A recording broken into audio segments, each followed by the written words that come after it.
बंजार करिए और विप्रो से निकलने का प्रयास करिए, निवेश के लिए वो ठीक नहीं लग रहा है। मानस रुकिएगा, जरा एक मैनेजमेंट से बातचीत करते हैं। फेडरल बैंक के दूसरी तिमाही में उम्मीद से बेहतर नतीजे आए हैं। बैंक का मुनाफा 53% बढ़ा है, जबकि ब्याज से आय में करीब 19% की तेज़ी देखने को मिली है। एसेट क्वालिटी में भी काफ़ी अच्छा सुधार हुआ है और मार्जिन इंप्रूवमेंट भी है। बैंक के नतीजों पर बात करने के लिए हमारे साथ जुड़ रहे हैं फेडरल बैंक के एग्जीक्यूटिव डायरेक्टर आशुतोष खजूरिया जी। खजूरिया जी, बहुत बहुत स्वागत है और बधाई आपको। नतीजे तो बहुत ही हर फ्रंट पे अच्छे दिख रहे हैं, एसेट क्वालिटी इंप्रूव हुई और बढ़िया प्रदर्शन दिखा। सर, क्या कारण था, असली रीजन क्या था इतने बढ़िया प्रदर्शन का?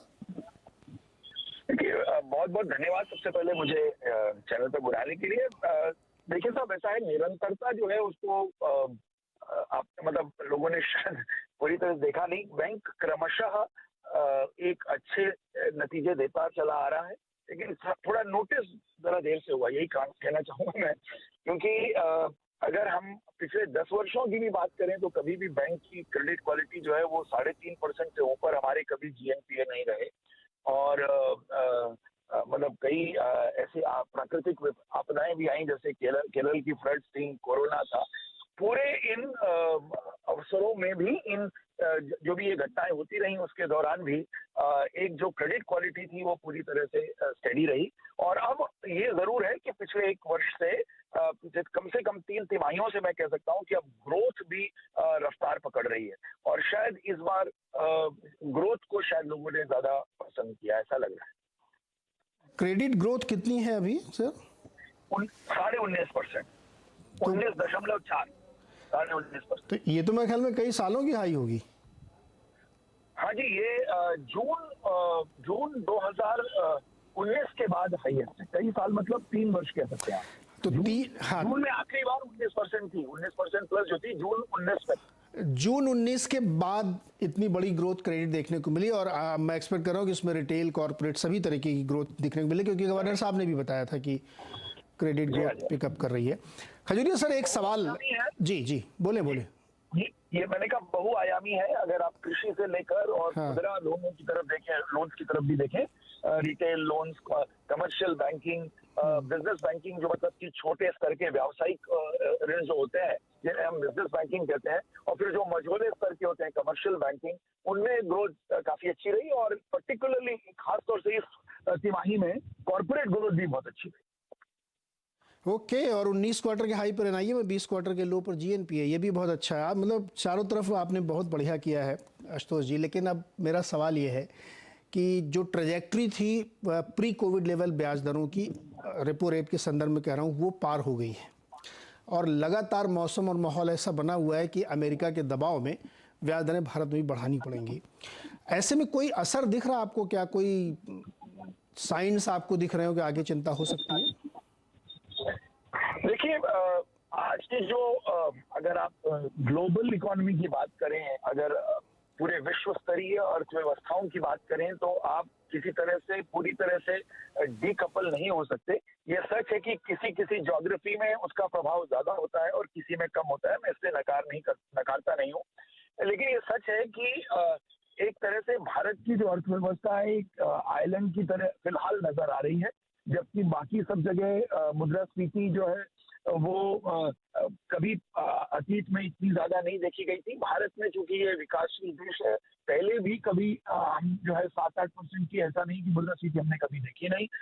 इनके यहाँ जरूर पश्चिम देशों की बात कर रहा हूँ, पश्चिमी अर्थव्यवस्थाओं में जरूर 1980 के दशक के बाद इस तरह के की मुद्रास्फीति कभी नहीं देखी गई थी।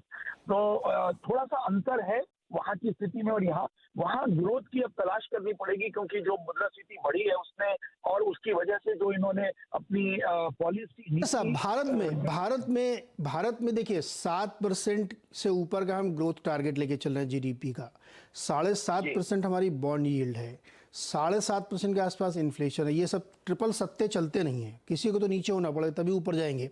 तो सवाल ये है कि क्या जिस तरह से इंटरेस्ट रेट बढ़ रहे हैं भारत में, तो ये जो 19-19.5% की क्रेडिट ग्रोथ आप मेंटेन करके चल रहे हैं, ये सस्टेन हो पाएगी आने वाले तिमाहियों में? जी, आपने बहुत अच्छा जो है प्रश्न पूछा है। मैं इसमें ये बताना चाहूंगा कि अगर आप मुद्रास्फीति देख रहे हैं अतीत की 7.5 या 7.40 जो आपने बताया, वो पिछले माह की बताई। अगर आप प्रोजेक्शन देखें जो कि भारतीय रिजर्व बैंक ने अपनी पिछली दो जो उनके क्रेडिट रिव्यू थे, उसमें मॉनेटरी पॉलिसी रिव्यू थे, उसमें उन्होंने वो फैन दिखाया है। और उसके हिसाब से अगर आप देखें तो ऐसा लगता है कि दिसंबर के आखिर तक, यानी आने वाले 2 महीनों में ही आपकी मुद्रास्फीति जो है वो 6 के आसपास पहुंच जाएगी। उन्होंने तो कहा 6 के नीचे आ जाएगी, लेकिन चलिए उसमें अगर थोड़ी त्रुटि भी रह गई अगर, और या कहीं मतलब कोई आकस्मिकताएं भी आ जाती हैं, एक्सीडेंसीज आ जाती है, तो आप समझ लीजिए 6 नहीं तो 6.5 रहेगा, लेकिन वो ढलान की ओर ही रहेगी। और ये मुझे लगता है मार्च आने तक 5.5 के करीब भी पहुंच जाएगी। तो आपके 3 सप्ताहों वाली जो बात थी, वो मुझे लगता है कि बिग फिगर 5 हम मार्च के आखिरी तक देख रहे हैं। और जब वो उस स्थिति में पहुंचती है तो आपको ऐसा नहीं लगता कि मुझे तो लगता है कम से कम कि जो नीतिगत ब्याज की दरें हैं, जिन्हें आप पॉलिसी रेट्स बोलते हैं, रेपो या उससे जुड़े हुए जो एमएसएफ या एसडीएफ वगैरह के जो रेट्स हैं हाँ। अर्थव्यवस्था में, वो उनका बढ़ना भी रुक जाएगा और फिर शायद आगे अर्थव्यवस्था को विकास। आशुतोष जी, मैं बिल्कुल आपकी बात से सहमत हूं कि आगे के प्रोजेक्शंस ये दिए गए, लेकिन मैं अपना सवाल दोबारा दोहरा रहा हूं। 19.5% की आपकी क्रेडिट ग्रोथ, 20 क्वार्टर के हाई के एनआईएम सस्टेन होंगे अगले क्वार्टर्स में? बिल्कुल, जरूर। फाइनेंशियल ईयर क्लोजिंग आप इसी ग्रोथ पे करेंगे? हमारे बैंक की नहीं, मैं तो पूरी बैंकिंग इंडस्ट्री के लिए कह रहा हूँ कि पूरी बैंकिंग इंडस्ट्री का भी आप इस वर्ष का मार्च के आखिरी तक देखेंगे कि क्रेडिट ग्रोथ जो है वो 16 के ऊपर चल रही है। तो अगर 16 के आसपास अगर पूरे सिस्टम की, पूरी बैंकिंग सिस्टम की अगर उतनी ग्रोथ है, तो मुझे लगता है 19 हमारे लिए कोई बहुत अतिशय या ऐसा कुछ एक्सेजरेटेड ग्रोथ नहीं है। बिल्कुल। तो सर आशुतोष जी, बहुत बहुत शुक्रिया और बहुत बहुत बधाई आपको। देखिए बहुत ही अच्छा और बड़ा स्टेटमेंट है कि जो इंडस्ट्री ग्रोथ है वो 16% के ऊपर रहेगी और आशुतोष जी की अपने फेडरल बैंक की 19.5% सस्टेन करेगी। ये कॉन्फिडेंस दिखाता है कि इकॉनमी में अच्छी खासी तेज़ी है और लोग अपने ग्रो करने के लिए बैंकों से उधार ले रहे हैं। आशुतोष जी बहुत बहुत शुक्रिया। हम लोग अगले क्वार्टर में फिर एक बार बातचीत